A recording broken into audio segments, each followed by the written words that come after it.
Germany. The land of engineering prowess, economic stability, and legendary efficiency. A nation whose name was once synonymous with quality and punctuality. But what if I told you that this perception is now a dangerous illusion? But beneath the surface of this economic giant, the very foundations are cracking? For years, austerity was the gospel in Germany. A deeply ingrained belief that fiscal discipline, above all else, was the key to prosperity. But that belief has come at a staggering cost. Today, Germany is a country staring into the mirror and not recognizing the efficient, punctual powerhouse it once was. Its infrastructure is crumbling, its economic model is under attack, and its sense of security has been shattered. This is the story of a nation at a crossroads, forced to make a colossal gamble. A 500 billion euros bet that could either revitalize the heart of Europe or plunge it into an even deeper crisis. This isn't a scene from a forgotten corner of the world. This is a school in Germany, a place where, not long ago, bits and pieces of the roof started falling down. It was deemed so unsafe that children could no longer learn here, and it's not an isolated case. In Frankfurt alone, around 60 schools are literally falling apart. Across the country, thousands of bridges are in urgent need of repair, with some collapsing entirely. One bridge near Dresden collapsed in 2024, a shocking and humiliating symbol of the country's decay. Ask any German about their daily commute, and you'll likely hear a story of frustration. The once lauded Deutsche Bahn has become a national punchline. Every day the trains are delayed. When I make it on time, I won the lotto. It's not just shame, it's just like it's annoying. I'm like, you want to have a country that works. Mora's experience is the daily reality for millions. 1/3 of all long-distance trains are delayed, and that statistic doesn't even include the countless outright cancellations. The problem has become so notorious that Swiss train operators reportedly stop late-arriving German trains at the border to protect their own punctuality. This isn't just an inconvenience, it's a symptom of a much deeper disease. Decades of underinvestment. The Merkel years, in particular, were a period of underinvestment in our infrastructure that has led to our substance of our country deteriorating year by year. The root of this decay can be traced back to a powerful ideology, the Schuldenbremse, or the debt brake. Leave for many years. Germany has the wrong business model. The infrastructure of the country is crumbling. Die Gänge, in denen sich die Kinder bewegen müssen, sind wie eine Baustelle, wie ein Bergwerk. Bits and pieces from the roof started falling down, and it was deemed unsafe for the kids to learn here. So many schools need to be renovated. Und das nicht nur für ihre Gesundheit. Every day the trains are delayed and 500 billion euros to modernize the country's aging infrastructure. Constraint on defense at all anymore. This push into defense, some economists see it as a big opportunity for car makers. Making Germany's economy strong in the way that they're now imagining, making Germany's defense strong in the way that they're now planning, is a necessary condition not just for the revitalization of Germany, but for the revitalization of Europe. Merz doesn't have a choice. He has to succeed. To understand this, you have to go back to post-war Germany. The national psyche was scarred by the economic instability of the Weimar Republic, which many believed paved the way for Hitler. The result was a fetish for stability, both monetary and fiscal. This culminated in 2009, in the midst of the global financial crisis. As Germany spent heavily to save its economy, leaders decided to say never again. They enshrined the debt brake into the constitution, limiting new federal borrowing to a mere 0.35% of GDP. It was a fiscal straitjacket designed to enforce austerity forever. But the consequences have been dire. While the books looked balanced, the country was falling apart. The economy, once a powerhouse, has been flatlining since 2022. Germany's entire business model, heavily reliant on exporting manufactured goods, is being challenged.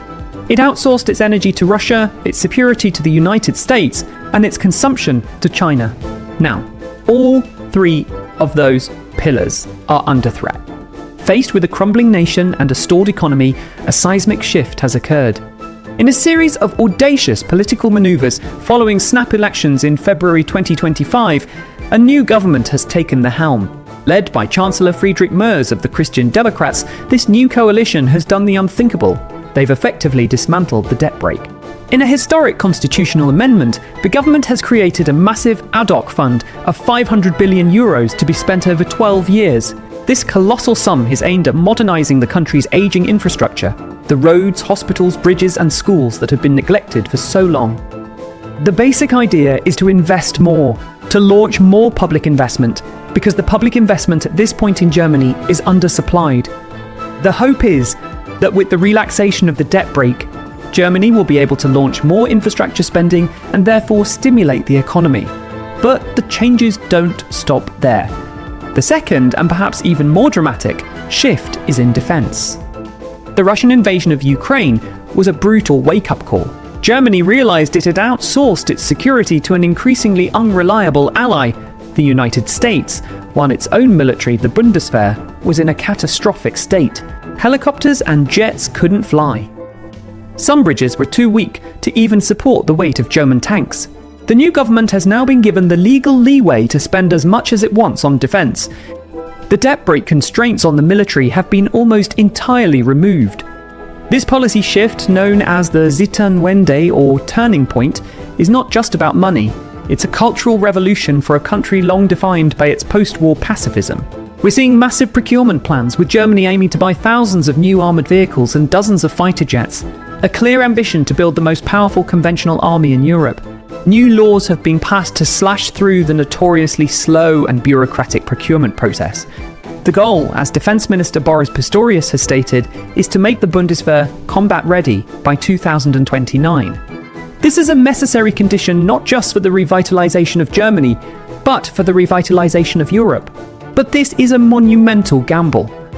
500 billion euros is a staggering amount of money. And simply throwing money at the problem won't solve it. The renovations are already facing delays. Deutsche Bahn has admitted its massive rail overhaul, originally planned for 2030, may now stretch to 2035 or even 2036. The construction industry, shrunken by years of underinvestment, may not have the capacity or the skilled workers to handle this sudden flood of projects. Bureaucracy remains a huge hurdle.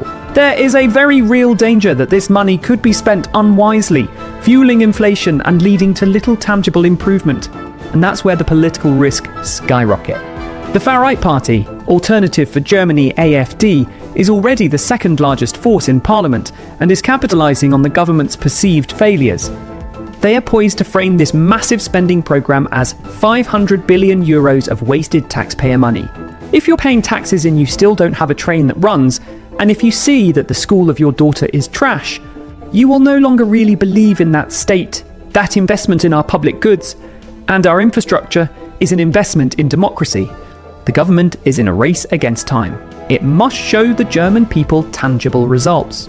They need to feel the difference. They need their trains to run on time again, their children's schools to be safe, and their roads to be smooth. If they don't, the frustration could boil over, pushing more voters toward extremist parties and threatening the very democratic foundations of the state. Public opinion, for now, seems to be on the side of change, with a majority of Germans supporting a reform of the debt brake to allow for more investment. But that support is fragile. Germany stands at a precipice. The path of austerity led to decay and stagnation. The new path of massive investment is fraught with risk. It's a choice between the certainty of slow decline and the high-stakes gamble on a national rebirth. Making Germany's economy strong, its defense credible, and its infrastructure modern is no longer just a domestic priority. In a world of rising geopolitical tensions, with a hostile Russia on its doorstep and an unpredictable United States across the Atlantic, a strong Germany is a necessary condition for a strong and stable Europe. Chancellor Merz and his government don't have a choice. They have to succeed. Because if this gamble fails, the crisis won't just be Germany's. It will be a crisis for the entire Western world.